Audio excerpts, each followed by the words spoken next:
Меѓународната потерница Зафрим Исмаилович и Алил Демири е активна на интернет страницата на Министерството за внатрешни работи. Нивната трага целосно се губи на Косово од лани, кога судот во Приштина ја одби и не дозволи нивна екстрадиција во земјава.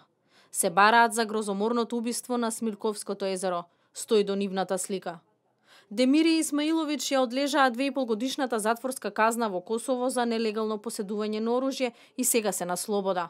А во Македонија се осудени на доживотна казна затвор за петкратното убиство точно пред 5 години. Тие единствено можат да бидат екстрадирани ако го напуштат Косово и бидат најдени во друга земја, велат истражните органи за телевизија Нова. Во меѓувреме, Врховниот суд во првата половина на мај ја закажа јавната седница за случајот Монструм, 15 месеци по поднесените жалби на одбраната. Законски застапник на предметот е Републичкото јавно обвинителство, а Врховниот суд, последната инстанца чија одлука или ќе ја оконча пресудата и таа ќе стане правосилна, или доколку бидат прифатени жалбите на одбраната, може да го врати предметот на повторно одлучување. Доживотна казна затвор за тероризам, Кривичниот суд пресуди за Алил Демири, Африм Исмаилович, Агим Исмаилович, Фейзи Азири, Хаки Азири и Сами Љута. Единствено 5 обвинети од Сейди Рами доби ослободителна пресуда, бидејќи судот не пронајде цврсти докази за негова инволвираност.